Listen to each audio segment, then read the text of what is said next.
After my son's funeral, my daughter-in-law sets my suitcases under the porch light and says my time is up.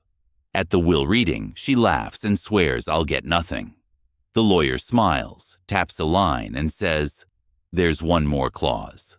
A small monitor flickers. My son's face appears. The room stops breathing.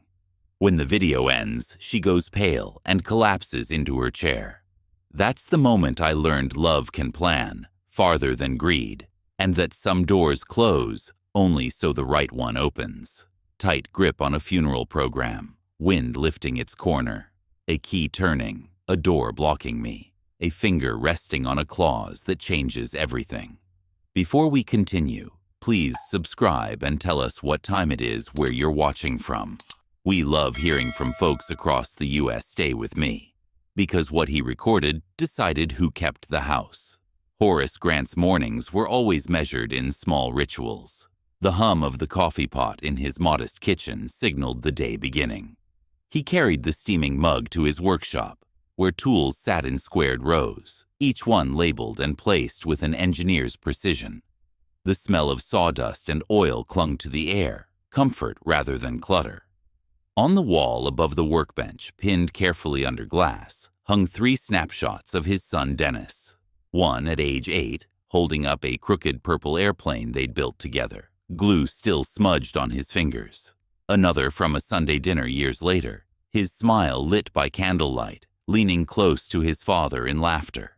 And the last, Dennis in his graduation gown, his tassel tipped with pride. Horus touched those frames each morning as if greeting old friends, grounding himself before the workday of retirement began. Horus had a habit that few outside the family knew, his ledgers, not of money, but of life itself. In small, square notebooks, stacked neatly on a shelf, he logged dates, maintenance checks, caregiving notes, and quiet reflections. A page might read, April 12th, chicken and noodles, Dennis ate 2 bowls, smiled. Or May 4th, replaced porch step, Dennis helped measure. Sometimes he added single phrases that read like philosophies. Measure twice. Respect people. Fix, don't fret. Those rules, written in his late wife's careful script, had hung above the workbench for decades. They weren't just reminders of how to handle wood and steel. They were reminders of how to live. Horus had loved deeply, and he had lost deeply. His wife, Clara, had been the gentlest force in their lives. She carried kindness in her voice, and it was her hand that shaped Dennis's compass. Horus often recalled watching the 2 of them together, Clara's laughter echoing through the kitchen as Dennis leaned in, soaking up her warmth. When she passed, grief folded the house into silence. Yet Horus kept her memory alive in small ways. The casserole dishes she'd favored, the quilt folded across the back of the couch, the recipe card for her lemon bars pinned to the refrigerator door. It was Clara's love that gave Dennis his foundation, and Horus knew their son's generosity had sprung from her influence as much as his own. In the years that followed, Horus lived simply. He cooked basic meals, kept the yard neat, and maintained his workshop like a sanctuary. Dennis would visit on Sundays, often bringing takeout or insisting on cooking something new. They would sit at the table, father and son, sharing food and trading stories. Dennis was always full of ideas, sketching designs on napkins, mapping out timelines with the urgency of someone who saw the world not as it was, but as it could be. On the corkboard in Horus's workshop hung Dennis's timeline, time sync exit in bold letters, TechFlow's growth chart beside it, and a scribbled note about scholarships someday, with stars around it. Dennis had been a builder in every sense, not just of code and companies, but of visions and futures. "Let me return the favor, Dad," Dennis had said years earlier, his tone carrying the confidence of a man who meant every word. "You gave me everything. Let me buy you that workshop. Let me give you time." It had been one of the few times Horus had no counter-argument. His son had earned the right to give back, and the workshop that stood now at the edge of the yard was proof. of that promise. It was at a holiday dinner that Vera first truly entered Horus's world. She arrived elegant, her dress perfectly tailored, her smile practiced but undeniably charming. She moved through conversation with ease, complimenting neighbors, asking about small details as though she cared deeply. Yet, when her eyes swept the room, Horus noticed the way they lingered not on faces, but on objects. The painting above the mantel, the china in the cabinet, the framed deed folded neatly on the desk. She asked about deed names, about liquidity, about who really decides if emergencies happen. Horus had laughed it off at the time, thinking her questions stemmed from curiosity. Still, something inside him had cooled. He let her subtle corrections of him at the dinner table pass without protest, though they struck him harder than they should have. As Dennis's career grew, so did Vera's presence. She carried herself like a partner in the empire, though Horus could see she was more comfortable in designer boutiques than in the late-night brainstorming sessions that drove his son. Dennis adored her, or perhaps he wanted to believe in her. Horus remained silent, choosing peace over suspicion.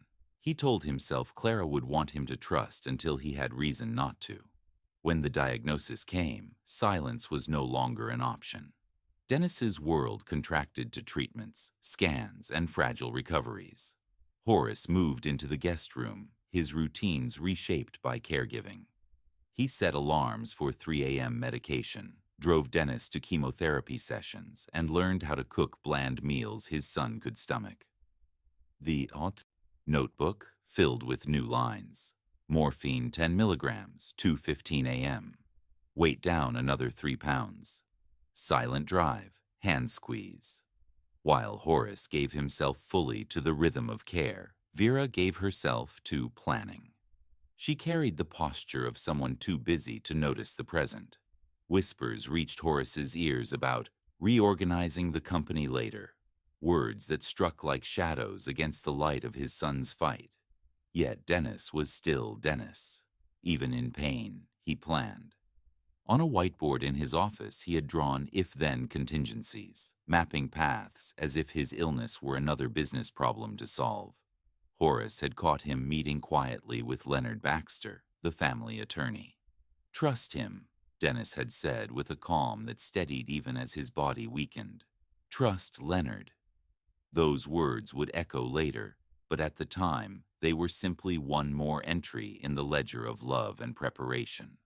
The months rolled on, each one heavier than the last.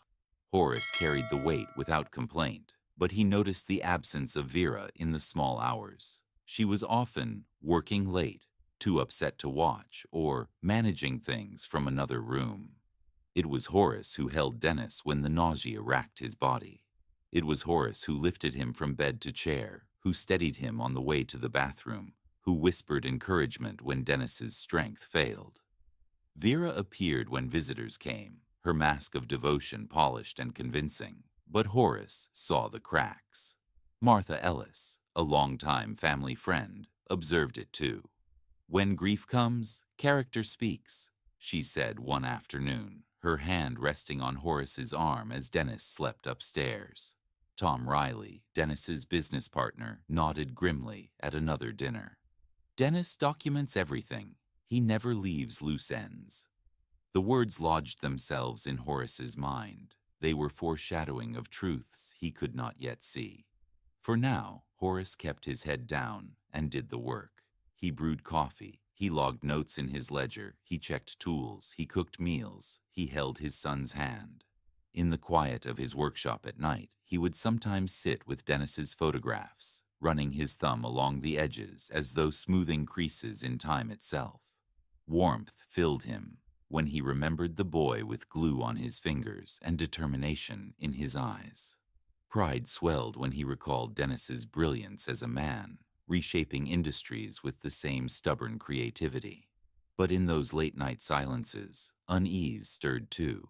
The flicker of disquiet that came with Vera's laughter, her eyes counting equity instead of blessings, her questions that never seemed to be about love. The home remained warm, filled with memories and care. but beneath it lay the first tremors of storm. And Horus, ever the engineer, knew that tremors always meant something. Deeper was shifting, waiting to break the surface. The wind moved over marble like breath, catching loose lilies and skittering them across the grass.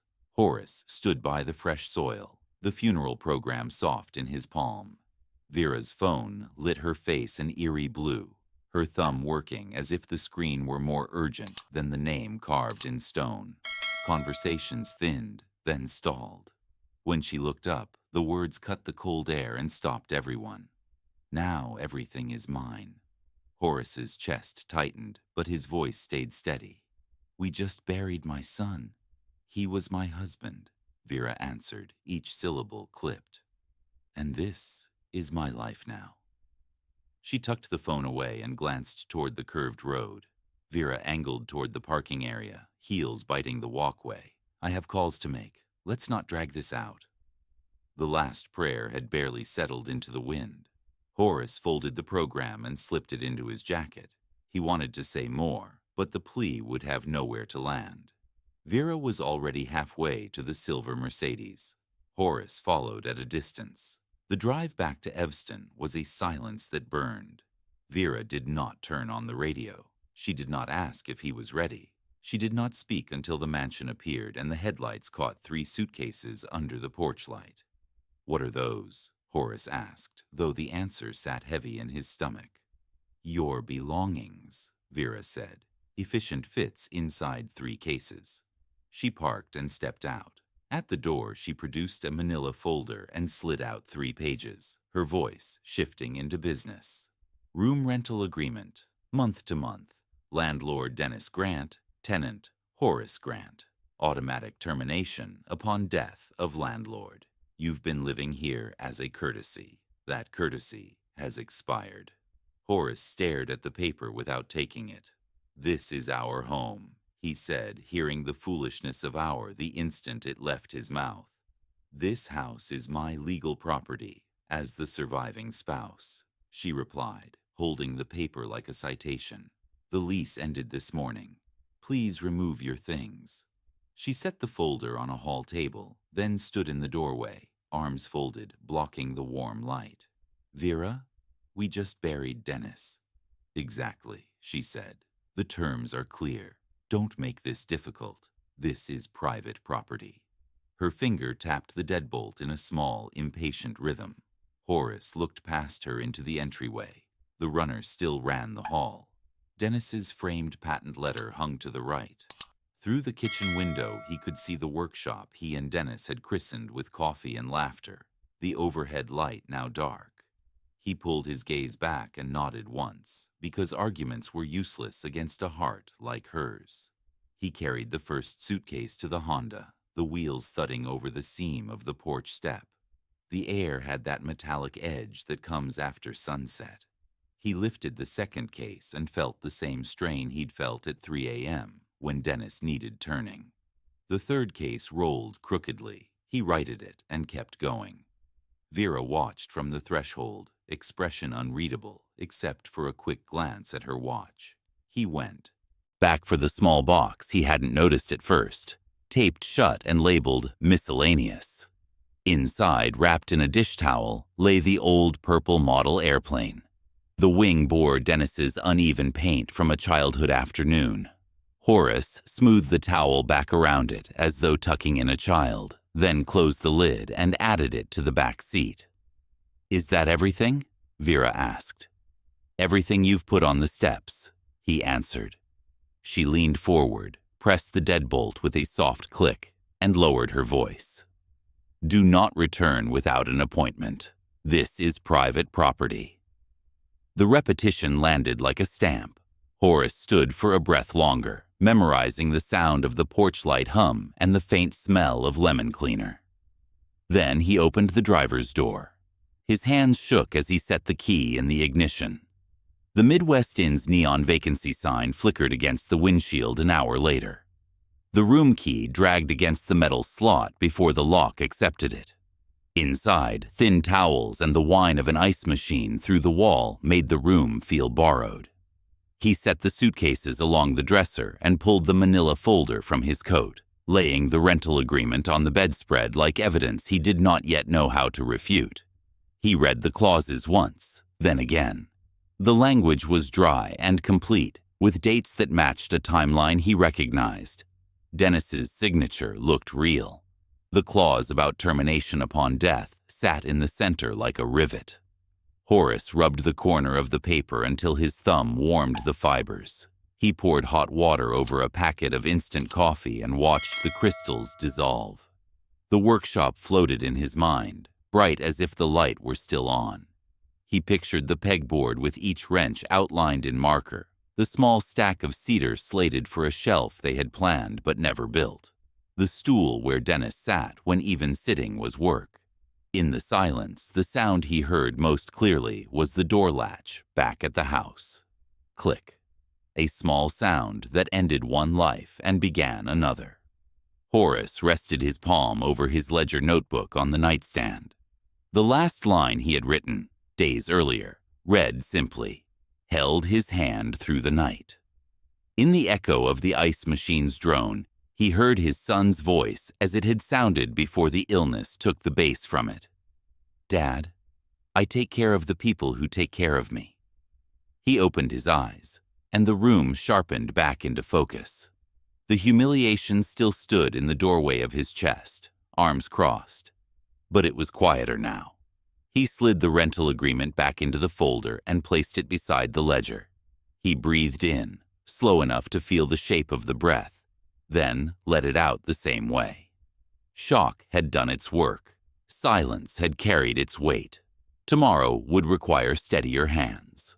Horus lined the suitcases by the door, washed the motel mug, and set it upside down on a folded paper towel.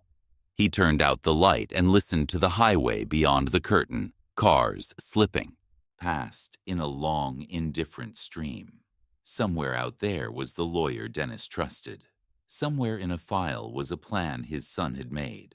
For now, there was only the drone, the thin towels, the taste of instant coffee, and the knowledge that grief did not erase dignity unless you handed it over. Horus lay back, the ledger within reach, and stared into the dark until the hum and the exhaustion braided themselves into a few hours of sleep. The motel room was never quiet. Even in the hours when the parking lot emptied and the ice machine stilled, the place carried a constant undercurrent of sound. The hiss of tires on the highway seeped through the thin walls, joined by the steady hum of a heating unit that blew air too dry to soften the cold. Horus sat at the small table under the yellow lamp, his notebook open, the same one he had carried into hospital rooms and quiet nights. The pages were not filled with money or tallies, but time, moments, tracked with an engineer's precision and a father's love. He turned to the section marked in the margin with a single letter D. His pen had logged months of his son's life with a mixture of brevity and reverence. March 12th. Walked 12 minutes around block. April 3rd. Smiled at joke about purple paint. April 17th. Managed soup without nausea. The entries continued with their own rhythm, each one capturing not just the struggle of illness, but the glimpses of life that survived it. Horus traced his finger over the ink, remembering the sound of Dennis's laugh when it broke through the exhaustion, the way his shoulders straightened when he forced himself through another walk, even when his legs trembled. Between those notations, Horus had slipped other reminders. A dry cleaning receipt for a wedding suit tucked neatly into the back pocket. Tuition invoices from years past, folded and worn from years of being carried and kept. On a loose page was the original build list Dennis had drawn for the workshop, a ventilation plan, tool arrangements, an annotated sketch that promised a future where father and son would work side by side. Horus had kept every detail because Dennis had made every detail matter. The injustice of Vera's eviction pressed harder with each page. Every moment logged here had been bought with his care, his hours, his devotion, and she had reduced it to a rental agreement on a doorstep. He closed his eyes against the memory of her voice. This is private property." The echo of it clashed against Dennis's promise from years earlier, the one that still lived in ink on the workshop sketch. "Dad, this is your time now. Let me return the favor." The promise of a son, given freely, now twisted by a widow who had turned compassion into currency. Horus turned the page and found Dennis's own handwriting, a note scrawled in blue pen during one of his better days. "Talk to Leonard." Below it, written smaller, "If pain arrow video. If conflict arrow evidence. Witnesses." The words carried the clarity of someone who knew his time was limited, but his mind was not. Dennis had prepared not only for treatments and symptoms, but for the aftermath, mapping contingencies as if designing a system. Tom had once said, "He builds redundancies." Horus could see it now, in these scrawled lines. His son had planned for everything, even for the cruelty Horus was now living through. The motel's heater clicked and shifted, drawing Horus back to the present. He reached for the folded rental agreement Vera had pressed into his hand and placed it beside the notebook. The legal language was crisp, her victory measured in clauses and signatures. But Dennis's handwriting spoke louder. "If conflict arrow evidence. Witnesses." Horus tapped the page with his pen, considering the meaning. His son had known there would be conflict. He had known Vera's true nature better than anyone, and he had not left the field undefended.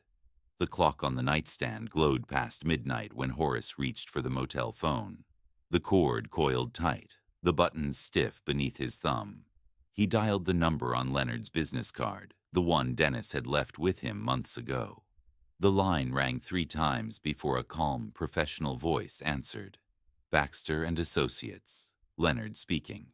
"Leonard, this is Horace Grant. I'm sorry to call so late." His voice sounded rough, the day's humiliation still sitting in his chest. "But I need guidance. Vera's evicted me. She showed me papers, a rental agreement. She says I have no place in my own son's home. There was no hesitation on the other end. Horace, I've been expecting your call. Bring the documents. Friday, 2 o'clock.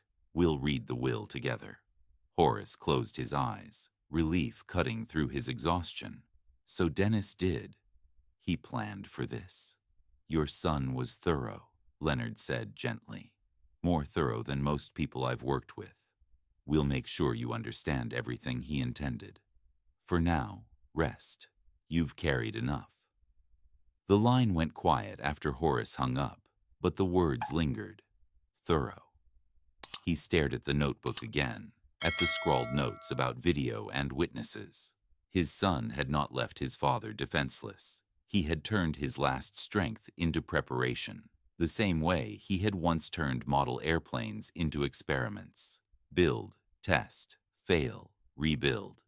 This time, though, failure had not been an option. Horus drew the motel pen across a blank page, writing in his own steady hand. Friday, 2 p.m. Bring documents. Trust, Dennis. The scratch of the ballpoint was loud against the motel quiet, a sound almost as steadying as the highway hiss outside. He underlined the words once, then set the pen down. The room smelled faintly of disinfectant and coffee. He poured a new cup and let the steam rise, curling into the stale air. He thought of Dennis bent over a whiteboard, mapping flowcharts of if and then, arrows crossing, boxes filled with contingencies. If treatment works, then travel. If not, then hospice. If conflict, then... Leonard. His son had written the future as carefully as he had written code, each line precise, each outcome accounted for. The hurt still pressed heavy, but it had shifted. The humiliation of the porch light, the sting of Vera's words, they were not the final word. Clarity had stepped in, carried by Dennis's ink and Leonard's voice. Horus sipped the bitter coffee and let resolve form in the space grief had left behind. This was not the end. This was the beginning of whatever Dennis had planned. The heater clicked again, the same rhythm it always made before settling into its hum. Outside, a semi roared past, rattling the motel window. Horus straightened his notebook, set the rental agreement on top, and laid the pen across both. He drew one more breath, steady and deep, the kind that filled his chest instead of tightening it. Hurt had come, but so had clarity. Resolve followed, not loud, but firm. Tomorrow he would be ready. Tonight he allowed himself to sit with the sound of the highway and the steam of his coffee, knowing his son's hand still guided him, even from beyond the grave. Horus woke before the alarm to the hiss of highway tires and the dry whisper of the motel heater. He lay still, feeling the bruise of yesterday's humiliation, then reached for discipline like a familiar tool. He set the kettle, laid the navy suit across the bed, and took his razor from its travel kit. Hot water steamed the mirror. He shaved slowly, careful strokes, remembering Dennis teasing him about the ritual. A clean shave means a clear mind, Dad. He smoothed the collar, checked the cuffs, and breathed until his hands were steady. On the table, he spread a sheet of notepaper and drew 3 headings in firm block print. Questions for Leonard, documents to bring, calm responses. Under questions, he wrote neatly, is the rental agreement valid as presented? Are there protections for a parent? What did Dennis intend? Under documents, he listed rental agreement originals, identification, notebook with care timeline, any correspondence from Dennis about legal matters. Under calm responses, he wrote sentences he wanted muscle memory to hold. I'll defer to counsel. I'll answer briefly. I won't argue. The motel clock clicked over to 7. He polished his shoes with a hotel washcloth until the leather showed a muted sheen. He drank his coffee black, let the heat anchor his breath, and rehearsed answers to the questions he expected from himself more than anyone else. What if Vera is right? Then I will accept what is lawful and begin again. What if Leonard can't help? Then I will keep my dignity and find a small apartment near the shop. What if Dennis left nothing? He closed his eyes, felt the sting behind them, and steadied again. By 8:30, he was on the road, the motel receding in the rearview mirror. He took the long route to steady his nerves, the lake a band of steel under low clouds. The city rose ahead in glass and steel. He parked in a public garage, counted the steps to keep focus, and entered the lobby of Baxter & Associates with his shoulders square. The elevator chimed, a clean metallic ding. On the 28th floor, the air shifted cooler, faintly scented with paper and polished wood. A receptionist greeted him and directed him to a conference room with one wall of windows and a long table. HVAC whispered from a vent. A digital recorder on the credenza clicked as someone tested its levels.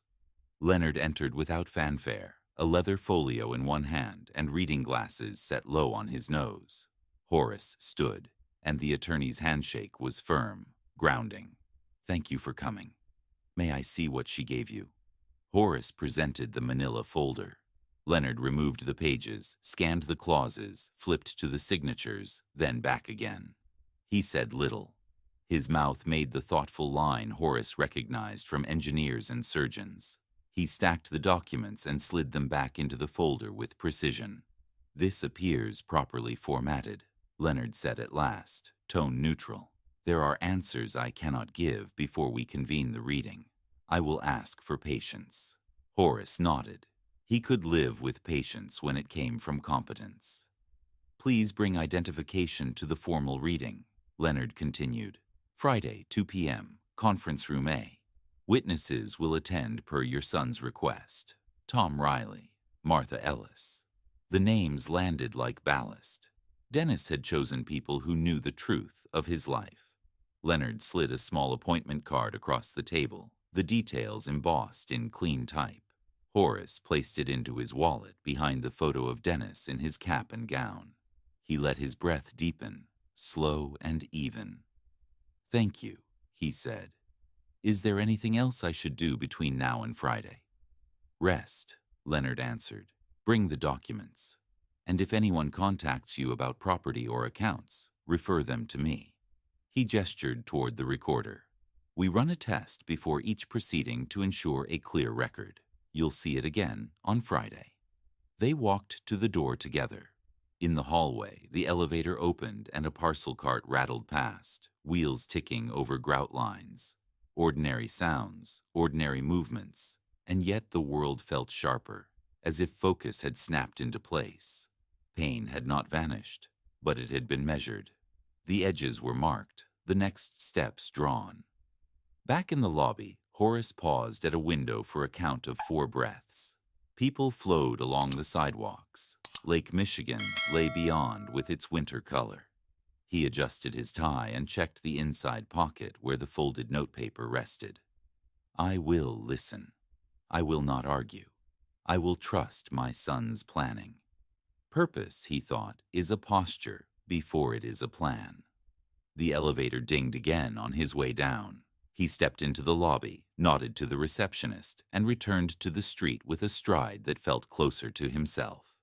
When his phone buzzed, he glanced at the screen and let it ring. Unknown number. He set the phone back, another small choice in favor of the long game. In the garage, he sat in the car before starting the engine and wrote one more line on the folded page. Friday. Speak only when asked. Keep answers short. Defer to Leonard. He underlined Leonard once, not because he planned to surrender his voice, but because he had chosen a captain for the part of the journey his son had mapped. He started the car. The engine caught on the first turn. The heater fan came alive with a low rush. On the drive back to the motel, he rehearsed again, not outcomes but behavior. If Vera smirks, breathe and look at Leonard. If she provokes, keep eyes on the attorney. If sadness rises, count 4 on the inhale, 6 on the exhale. By the time he parked beneath the vacancy sign, his heartbeat matched the HVAC's steady whir in his memory. He hung his jacket carefully over the motel chair and set his shoes beneath it, toes aligned. He laid the manila folder on the table, placed his wallet atop it, and fixed the appointment card beneath the clip of his notepad. He boiled water for tea because ritual helps where certainty cannot. He let the tea steep. 3 minutes. Pain had brought him here. Precision would carry him to Friday. Purpose would meet him at 2 o'clock, 28 floors up, where his son's planning would speak. 3 days is a long time when you measure dignity by motel nights. Horus circled checkout dates on a pocket notepad and did the math twice. He could afford exactly 3 more, then he would have to find a weekly rate farther from the city.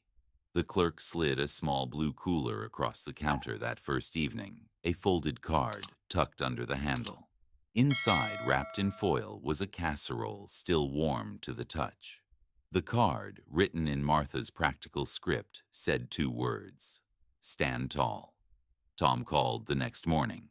The line clicked twice, then carried his steady voice. "If you need corroboration about Dennis's capacity, I'm there." Horus heard typing in the background, the rhythm of a man doing 2 careful things at once. He thanked Tom, asked after the team, and heard about staff who still kept Dennis's framed design notes propped by their monitors. "We're all waiting for the reading," Tom said. "Your son built in redundancies." We'll honor that Leonard forwarded a brief email later that day. "Dr. Peterson stands ready to attest to capacity," the subject line said. Below that, phrases in clean medical prose: "Clear cognition, executive function intact during decision meetings, documented understanding of consequences." Horus read it twice and put the phone down. He did not celebrate. He simply breathed, as if air had weight again. Vera's preparations paraded across the city like confidence made visible. She visited a salon in a glass storefront at the end of a block where valets jogged for cars. Nails gleamed, hair smoothed, and set to hold a shape that would not move in wind. A suit bag hung from her arm when she stepped from a boutique whose mannequins wore price tags with more digits than Horace's monthly pension. Later, she met Margaret Walsh in a corner booth at a cafe where cups were white and saucers thin as shells. Their heads leaned together over a legal pad. Margaret's pen moved with the certainty of someone drafting a victory speech. Vera's smile held the shine of a woman who believed the ending had already been written. Horus's preparation had no glamour, only steadiness. He did not review schemes or rehearse speeches. He reviewed truths. Dennis trusted me. Leonard is competent. The law measures behavior, not posture. He scrolled to an old voicemail and pressed play. Dennis's voice filled the room, thinner than before but still decisive. Trust Leonard. He kept the message open and listened twice, the way a machinist checks a calibration with 2 gauges. He ironed the navy suit, brushed the shoulders with slow strokes, and set his shoes by the door like punctuation marks waiting for a sentence to start. The second evening, the motel desk bell dinged and the clerk passed another note across the counter. Tom had left it earlier. If you need a ride, call. Horus folded it into his wallet beside an old photo of Dennis at graduation. He ate the casserole cold, wiped the foil, and saved the cooler. He slept the way exhausted people sleep, in short, complete segments that end with the sound of semis shifting gears on the highway.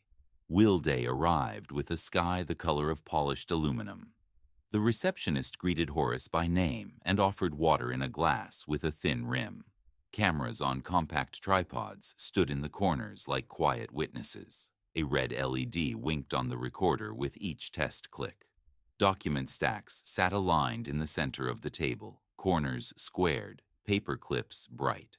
The chairs were upholstered in a fabric that did not squeak when someone shifted. The HVAC whispered. The view held a slice of lake that looked like hammered steel. Tom arrived with a modest briefcase and a guarded expression, as if he had brought both loyalty and proof. Martha slipped into a chair with a small purse and the calm face of someone whose patience has roots. Leonard closed the door gently and took his place at the head of the table. He adjusted the microphone, noted the date and time in an even voice, and recited the names of those present. The recorder's LED flashed in rhythm with his syllables. He confirmed that the reading would be recorded, that all parties would have opportunity to review a certified transcript, that interruptions would be noted in the record. Vera entered last with Margaret a half-step behind her. The scent of her perfume reached the table just before she did, expensive and assertive. She wore a black suit tailored into sharp planes, a silk blouse that matched the marble veining of the lobby below, and heels that added inches to her posture. She sat as if the chair had been waiting for her and placed a leather folder on the table with a soft thump. Margaret arranged legal pads and a fountain pen at her right hand, the posture of a seasoned defender who expects to win before the first objection. "We can save time if we skip to the part where everything is mine," Vera said lightly before the preamble had finished. Margaret's hand touched her sleeve, a small press of counsel. "Not yet," that touch said. Leonard did not look up. He turned a page, then another, letting the formality perform its work, and began. The first round of bequests was precise and generous. The residence at 1247 Maple Grove Drive with all furnishings and personal property, the vehicles registered in his name, the checking and savings accounts at First National Bank, with approximate balances. Vera's smile widened in increments. She leaned back as if each sentence gave her chair a new degree of recline, and she turned her head a fraction to let her gaze rest on Horus. There was no pity in it, only acknowledgement of a hierarchy she believed finally corrected. Horus's face stayed still. His hands were folded, thumbs lightly touching. He did not glance at Martha or Tom. He let the words pass through him without boarding them, as if they were trains he had decided not to catch. He did not flinch when Leonard turned the page. He did not move when the paper's corner made that small, dry whisper across the table's wood. "To my father, Horace Grant," Leonard read, and the room's air altered. "He receives 50% ownership of TechFlow Solutions, with full voting rights and dividend distributions. He receives the workshop and all tools constructed for his use, to be relocated to property of his choosing. He receives our model aircraft collection and $150,000 from the Memorial Education Fund for purposes designated at his discretion. Vera's smile collapsed so quickly it made sound, like a breath hitting a wall. Margaret's pen stopped mid-stroke. Tom exhaled a small, involuntary breath that sounded like relief checking itself. Martha's hand found the edge of her chair and gripped once, then released. "That is absurd," Vera said, the light tone gone, the vowels hardening. "He manipulated a dying man." She pointed at Horus as if pointing could make the accusation true. "Undue influence. Compromised capacity. This old man schemed while my husband was weak."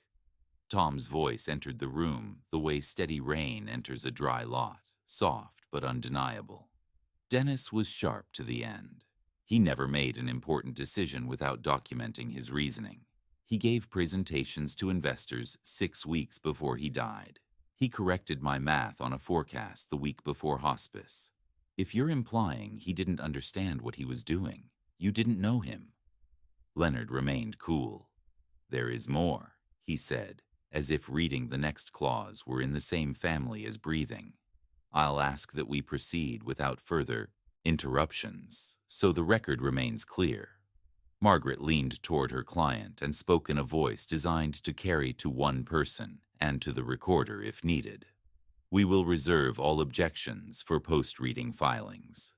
She tapped her pen once against the pad, a metronome of restraint. Horus sat very still and felt something old inside him stand up. It was not victory.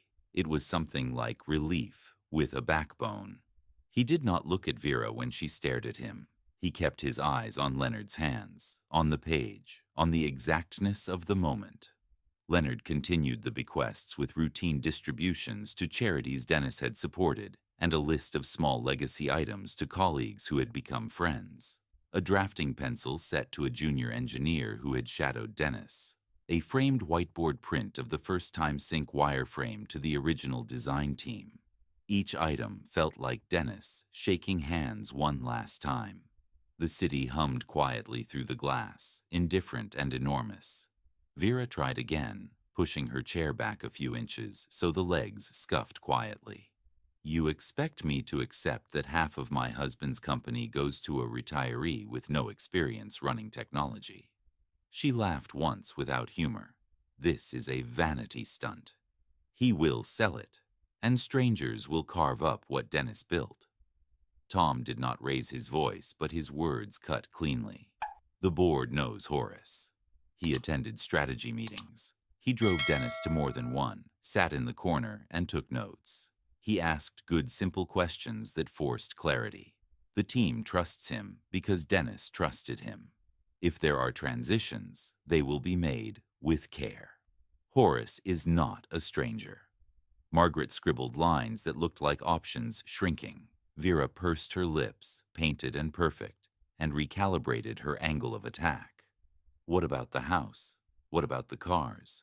What about liquid accounts? She was counting inventory aloud, reminding the room of what she believed she had already banked. Leonard did not answer her directly. He turned another page slowly, letting the recorder catch the pause, then the papers slide, then his breath. He looked at Horus for a moment, not asking permission, only acknowledging the human core of what came next. "There is an additional provision," he said. He held the page in one hand and placed the other on the small monitor's remote, aligning the devices with the same care he aligned clauses. Before that moment, the wait had done its work. In the days leading up, Horus had budgeted motel nights as if each were a way station on a long track. He had opened Martha's casserole with care and eaten it warm, then cold, the next day, grateful for the way generosity can be sliced and still feed. He had carried Dr. Peterson's email in his pocket like a quiet certificate. He had listened to Dennis say, "Trust Leonard," and had trusted.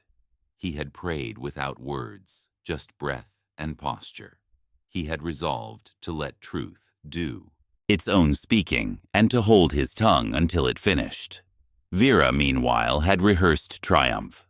She had practiced signing her name in a new flourish on a legal pad at her vanity, letters grand enough to occupy deeds. She had divided closets in her head, consigning some contents, replacing others. She had texted 2 friends to meet next week for a celebratory lunch, added a winking face, then deleted the winking face because she preferred clean victories. She had smirked at the staircase portraits on her way to bed and slept the sleep of a person who believes consequences are for other people. Now, in the conference room, the story tightened like a vice that had been patiently threaded. The record reflected each element: the timestamp of their arrival, the names, the list of assets, the micro-silences where disbelief spread across a face, the clack of a ring on wood, the faint tap of a pen, when counsel needed to convert emotion into notes. The law has its own music when you listen for it. Leonard spoke into that rhythm, steady as a metronome. The provisions to Mrs. Grant and to Mr. Grant have been read into the record. Objections, if any, will be filed post-reading. He glanced to Margaret, who nodded, professional to the last inch of control. He continued. The will includes a section labeled Contingent Conditions. It is my duty to read it in full. Margaret's pen resumed motion, ready to transcribe the battlefield of contingencies. Vera folded her arms and leaned back again, a posture reclaimed, but the angle of her jaw had changed. It held tension now, not poise. The perfume felt sharper in the cooled air. Horus felt the stillness he had practiced settle into him like a weight in the hull of a boat, keeping it upright as Chop passed beneath. He did not know what Leonard would say, but he knew Dennis's handwriting on the whiteboards, his neat arrows connecting if to then. He had seen the mind that prepared backup files for backup files, that stored passwords in metal tins with labels inside labels. He had watched his son sort his life while pain carved away his strength. Whatever came next would bear the signature of that careful kindness. Tom's hands rested on the table, fingers interlaced, knuckles pale. Martha's eyes shone, but her chin did not tremble. The recorder's LED blinked its little red eye. Outside, a siren rose and fell and faded. The lake held its steel line. Vera interrupted one more time, as if volume could dam a river. I will challenge every word of this. You are all deluded if you think a dying man's whims can stand against a wife's rights. Margaret pressed her sleeve again, 2 fingers this time, firmer. Let it finish. Leonard's thumb rested on the remote. He did not yet press it. He read the heading. Contingent Condition, Residential Stability of Parent. He cleared his throat once, a lawyer's reflex, and began to read the lines that would reframe the room. Each word landed with the authority of someone who had measured twice and cut once. Horus did not move. He did not look across the table to see Vera's expression harden, then falter. He watched the page, the finger that held it, the small angle of light on the paper's fiber. He had learned as a machinist and as a father that sometimes the only faithful act is to stand still while truth does its work. The vice had built itself across 3 days and 3 decades. A casserole left without fuss, a doctor's email free of adjectives, a voicemail with 2 words, a city's indifferent morning, a will arranged by a son who refused to leave loose ends. Vera's overconfidence had tightened it. Horus's stillness had tightened it. The room felt the turning, even before the next clause clicked into place, even before the small screen waited for a press that would change the air, even before the silence grew thick enough to carry the weight of what Dennis was about to say. 7. Leonard let the page rest beneath his palm so the recorder could hear the quiet. There is one more condition, added 3 weeks before Dennis's passing, he said, each word deliberate. If, within 1 year of his death, his wife, Vera, forces or attempts to force his father, Horus Grant, to leave the family residence, then all assets named in this will, including the house, the accounts, the vehicles, and the business shares. Transfer in full and immediately to Horace Grant. The room forgot how to breathe. No one spoke. Vera's lips parted without sound. Margaret's fountain pen paused over her legal pad and did not land. Tom glanced toward Horace and gave the smallest nod, the kind a mechanic gives when a bolt finally seats. Leonard lifted a remote. Mr. Grant provided context in his own words. The monitor on the credenza flickered, then steadied. Dennis filled the frame, thinner than in health, but present, lucid, eyes direct and warm. "Vera," he said, voice level. "I hoped grief would bring compassion. Decency is the floor, not the ceiling. If you evict my father, you lose everything." His gaze softened. "Dad, I love you. I've protected you. Use what I leave the way you have always lived, carefully, generously, and paint a plain purple sometimes." The room's silence returned. Vera inhaled sharply and gripped the table edge, nails clicking on wood. "This is a trap," she said, voice pitched too high. "You planned this to humiliate me." Conditional bequests are lawful in Illinois when they are clear and not against public policy, Leonard replied, tone calm. Capacity is supported by affidavits from Dr. Elaine Peterson and 2 attending clinicians. The recording's metadata is verified. The witnesses to the video are Tom Riley and Martha Ellis, present today. Margaret found her footing. "My client disputes the premise," she said. "There was no eviction." Leonard opened a labeled folder and set out exhibits with the care of a machinist laying gauges. "Exhibit A," he said, sliding a glossy print so the camera could see. Still photograph from the porch camera at 6:53 p.m. on March 15th, the day of the funeral. 3 hard-shell suitcases on the steps. Timestamp embedded and vendor verified. He placed a second document. Exhibit B, a copy of the room rental agreement produced by Mrs. Grant to bar entry, month to month, termination upon landlord's death. Vera swallowed, color draining beneath makeup. "He chose to leave," she said quickly. "He's dramatic." "He could have returned when tempers cooled. The clause says forces." "I did not force anything," Leonard pressed a key. The monitor changed to an audio pane, and a thin line began to crawl across the screen. The porch microphone's capture filled the conference room in small, razor-precise sound. Vera's voice, crisp as cold air. "Your belongings are packed. Your rental period has expired. If you're not gone in 15 minutes, I'll call the police for trespassing." Another voice, Horus's, quiet. "We just buried my son." Vera again, harder. "This is private property." The clip ended. No one moved. "For the record," Leonard said, letting the last vibration of the audio die, "the condition has been met. Per the will, transfer is effective immediately." The words hit like a gavel without a judge. Vera sagged sideways in her chair, the room tilting with her, and Margaret caught her under the shoulders. "Water," Margaret said, professional instincts overriding everything. Leonard pressed the intercom. Building medical was already on its way. 2 paramedics arrived with a kit and practiced calm.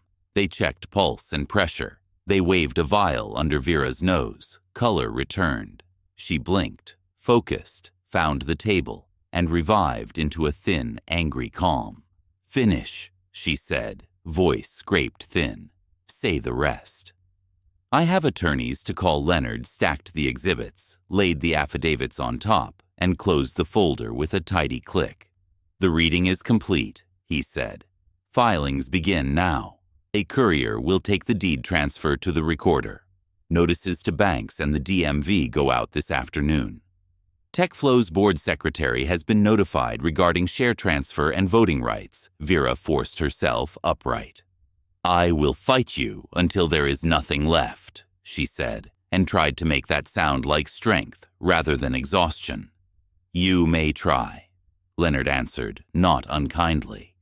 "But the law, and Dennis, already spoke." Any challenge will be weighed against a clear clause, clear evidence, and your own recorded conduct. Horus exhaled for the first time since the porch light hummed 4 nights ago. He looked up at the paused frame of Dennis's smile. It landed like a hand on his shoulder from a place he could not see. Tom rubbed his palms over his face and let out a low, incredulous breath that wasn't quite a laugh. He planned to the last decimal, he said, reverent instead of flippant. Martha circled the table and rested her palm lightly between Horace's shoulders, a touch meant for steadiness, not display. Your son loved you right, she said. Horace nodded. Speaking would have torn something vital. Leonard shifted from executor to counselor. We'll courier you a copy of every filing, he said, returning to practical cadence. I recommend not returning to the residence until the notice is posted and access credentials updated. We will extend Mrs. Grant a courtesy window to vacate, 30 days, orderly, though the transfer is immediate. Civility is a strength, not a weakness. Margaret gathered her papers with the speed of someone retreating to a different battlefield. She leaned toward Vera and murmured, "We're leaving." At the door, Vera turned. Whatever she meant to say dissolved under the weight of the paused half-smile on the screen. She left without another word. Leonard stopped the recorder. The room breathed again, not triumphant, just relieved of pressure. Tom waited at the elevator long enough to catch Horace's hand. "I'll carry operations," he said. "You carry the mission." Dennis would want that Martha said she would bring a pot roast at 5 and did not wait for permission. She knew grief had its own schedule. Horus rode the elevator down alone, watching floor numbers descend like a metronome. On the street, the wind felt honest. "Sir," a courier said, offering a clipboard. "Bank notices." Horus signed where the small flag sticker pointed. He found a coffee shop tucked under a bank awning and ordered black coffee in a paper cup that warmed both hands. He sat by the window and reread the copy of the order Leonard had given him. Effective immediately. Transfer pursuant to clause. The words were plain, not dramatic, and their simplicity made them feel heavier. His phone buzzed with a text from Tom confirming the 3 o'clock board acknowledgement. Another message arrived from Martha. Pot roast at 5. No arguments. He typed back one word, grateful. Back at the motel, he folded the 2 shirts he had taken from the narrow closet, slid the photograph of Dennis at 22 into the inside pocket of his suit jacket, and closed the notepad that held Martha's small handwriting. Stand tall. He left the room key on the counter and thanked the clerk who had not asked questions in 4 days. The vacancy sign clicked faintly behind him. By mid-afternoon, he was in a smaller conference room whose walls held framed patents and a shelf of programming books worn at the spines. The board secretary, hair silver and eyes quick, slid a form across the table.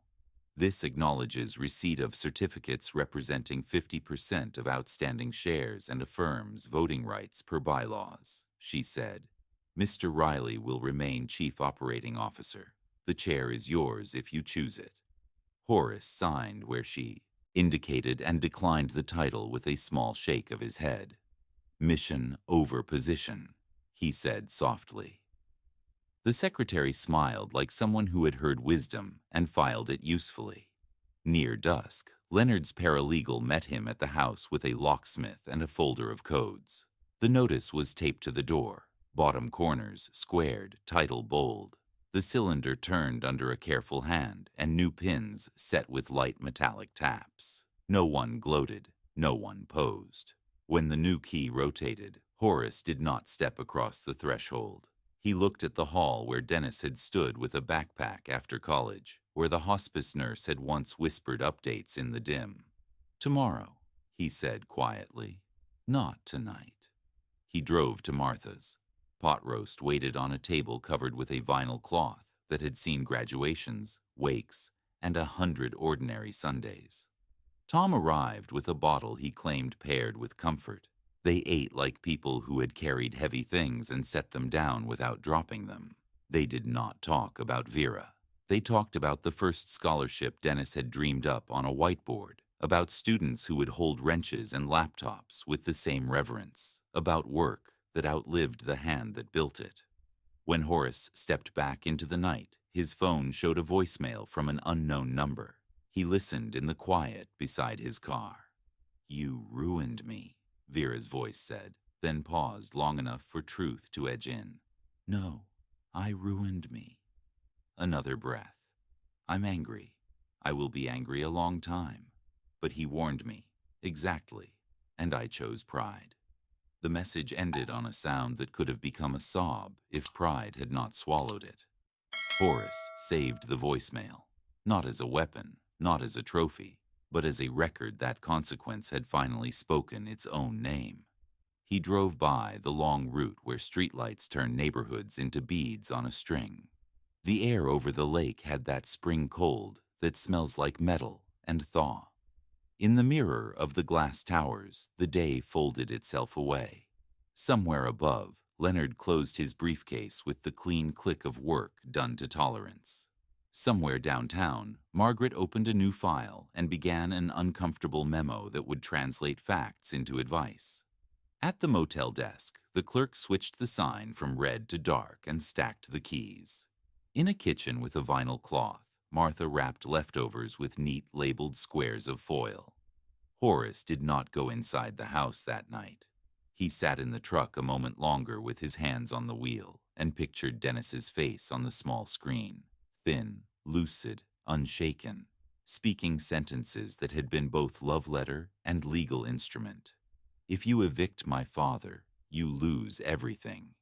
He did not feel triumph. He felt something sturdy, like a beam set correctly across two walls. He felt like a man told to stand tall, who had learned that sometimes standing tall means standing still until truth walks in. He drove once around the block, past the curb where Dennis had learned to parallel park, past the oak that had held a tire swing that summer must have forever. He parked again at the same spot, turned off the engine, and let the night sit with him. The courthouse filings would travel through systems in the morning. The locksmith's work would hold. The board acknowledgement would be scanned into minutes. The scholarship discussion would restart next week. All of it would move because a clause, and the character that wrote it, had done exactly what it promised. He lifted the photograph from his pocket and propped it against the dash. 22-year-old Dennis grinned back, cap crooked, eyes that same bright stubbornness from the first purple plane. "You finished what you started," Horus said, voice barely above a breath. "I'll do the same." Then he put the photo away, stepped out into the cool air, and chose again not to open the door. Not yet. Justice had been reached. Dignity could take its time crossing the threshold. The next 6 weeks moved like careful gears, each hearing a notch that clicked into place. Courtroom benches creaked. The clerk called the docket. The microphone added a soft hiss. Judge Harrison asked for dates and signatures, never for drama. Leonard answered with exhibits and affidavits. Margaret pressed every angle. Undue influence, diminished capacity, ambiguous language, coercion. Each claim met a calm rebuttal from records, witnesses, and the video Dennis had prepared. Dr. Peterson took the stand in a navy jacket and stated plainly that Dennis was cognitively intact, oriented, and decisional during the weeks surrounding the video and the revisions. She spoke of scan dates and pain scales, but her strongest sentence needed no chart. He understood his choices and their consequences. Tom described late-night strategy sessions where Dennis iterated roadmaps and took meeting notes in neat block print, never losing the thread. Martha told the court about caregiving days when, by the fourth hearing, Judge Harrison was crisp. She summarized without flourish. The testator drafted the conditional clause with counsel, recorded his intent while lucid, and secured corroboration from witnesses and a treating physician. She denied the motion to strike the clause as punitive. She denied the motion alleging incapacity. She denied an injunction against transfer. She signed an order that afternoon with a pen that clicked once. 2 weeks later came the final order. All challenges denied, costs assessed to the petitioner. The clerk read it into the room, and the lines felt shorter than the months that led to them. Vera rose slowly, the posture of victory abandoned for the posture of weather endured. She did not look at Horus as she left. Margaret carried the briefcase as if the weight inside had quietly doubled. June first arrived with sun that felt earned. Horus parked beneath the maple and listened to the engine tick down. He held the same keys Dennis had pressed into his hand when the workshop was new, and turned the lock with a care that honored both the house and the history. The door opened to oak floors and the faint lemon of the wood polish Martha favored. The room air was not triumph, it was peace. He walked the house in a slow circle, touching the chair where Dennis had read proposals between infusions, straightening the coaster on Joan's side table, aligning a frame from the first time-sync launch. He set a kettle on the stove and waited for the whistle, a modest ceremony that declared the place alive again. He poured 2 mugs of tea and carried one to the workshop. On the bench, a half-built P-51 waited, balsa grain pale against the mat. He found the small tin of bright purple paint Dennis had insisted on since childhood and shook it gently. The brush lifted a ribbon of color that glowed even before it dried. He drew a clean stripe down the wing. When it set, he fixed a small brass plate to the shelf above the bench. Measure twice. Love once. Plan for both. Tom called that afternoon with practical joy. The operational roadmap Dennis left is robust, he said. Milestones, hiring the education team, building the learning platform Dennis had sketched, partnerships with community colleges. We can grow, Tom said, but we can grow with purpose. Horus answered the way his ledger taught him, with clarity. Keep veterans on the team, pay invoices on time, make mentorship a line item, not an afterthought. Leonard sent the trust account confirmation and a note that made space for breath. Take a week before signing anything else, he wrote. Grief and paperwork travel at different speeds. Horus read the note twice, folded it into his notebook, and looked out the workshop window at the maple. He knew exactly what he wanted to sign sooner, not later.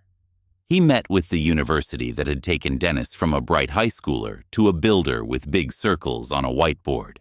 In the dean's office, he explained the scholarship in plain terms. Full rides for 20 students annually, first-generation and working-class engineers with a mentorship cohort and a paid summer placement at TechFlow. He asked for a list of high school's counselors, trust for recommendations, and offered to visit in person. Back home, he drafted the mission statement in his careful hand. The Dennis Grant Memorial Scholarship believes in hands that solve and hearts that serve. It exists so talent does not have to beg permission from money. He pinned that sentence above the map of Ohio, where he had once marked Little League tournaments and now marked community colleges. He emailed Tom to request Saturday workshops for scholarship students, half soldering and code, half finance and life skills. Tom replied within the hour, "We're in." The first acknowledgement arrived promptly. The first thank you arrived faster. A counselor from the South Side sent a note about a girl who could explain a crankshaft at 13 and wanted to build exoskeletons for physical therapy. Horus printed the note and slid it into the ledger behind a new tab marked Scholarships. He wrote the name, school, and a single line. Remind her to paint something purple. A phone buzzed on the counter during dinner. The number showed unknown and local. He knew it could be a last attempt to draw him back into a fight that had already ended. He turned the phone face down, lifted his fork, and took another bite. The stew tasted like time and patience. He let the call pass into silence, not out of pettiness, out of a lesson learned. Some noises are just noises. The living need quiet. That night, He opened the small notebook that had once logged Dennis's medications and now held short entries about each day's good work. He wrote, walked the house without flinching, painted the stripe, called the dean, named the scholarship, refused the noise. He added a final sentence that sounded like a blessing. Tomorrow belongs to the prepared and the kind. The maple leaves trembled against the late light. The kettle cooled. Horus carried the finished wing to the living room and set it beside the photograph of Dennis at graduation. He imagined the two objects shaking hands, the made thing and the remembered person. They belonged to the same story. He stood at the doorway and let the silence of a quiet house settle into his shoulders like a shawl. He had thought justice would feel like victory. It felt like opportunity and stewardship. The money removed fear. It did not remove duty. It made it possible to do what Dennis had wanted to do long before illness put a clock on every plan. He spoke to the camera that wasn't there, the way people his age talk to radios. Enabling isn't love. Boundaries are kindness with a backbone.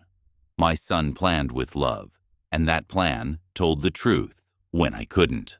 If you are listening with your own ledger and your own ache, hear me. It is not disloyal to protect yourself. It honors the ones who taught you how. He returned the second mug to the sink untouched and smiled at the habit anyway. He turned off lights room by room, leaving the workshop lamp to glow over the brass plate. He paused there and laid a hand flat on the bench. Thank you, he said to the wood, to the tools, to the memory of a boy who insisted on purple wings and a man who wrote clauses like bridges. He slept better that night than he had in months. Morning would bring emails to answer and a list to consult. Locksmith follow-up, welcome letter to the first cohort. Conversation with Tom about mentors from the VFW hall. Call with Leonard about the deed stamp that was now just ceremony. It would bring coffee, the tick of a clock, the sound of birds in the maple. It would bring work that felt like love with tasks attached. When the son washed the kitchen, he set the ledger on the table and wrote the day's header in block print.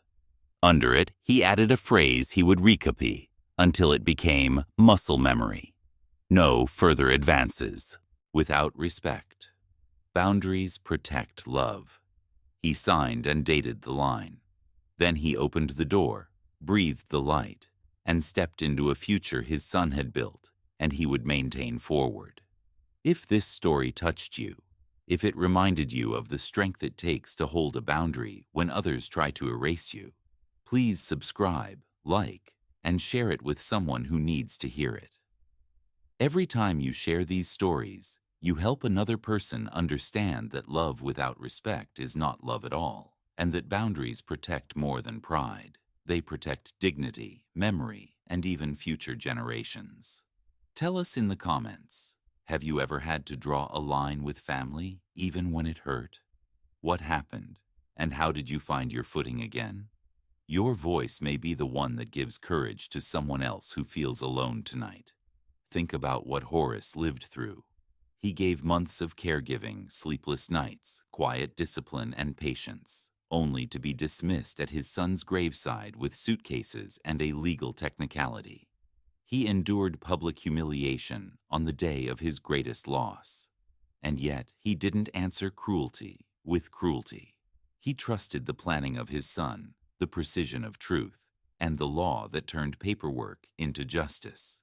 The eviction on funeral day became the trigger for a clause that revealed character more than any speech could. One video, one timestamp, one clear voice from Dennis proved that respect matters more than possession. The home came back to its rightful keeper. The scholarship fund gave the legacy a future, and anger gave way to purpose. Next time, a grandson believes he can push his grandmother out of her own home. But when the deed is read, the truth turns everything on its head. Subscribe for new stories every week, and leave your story in the comments.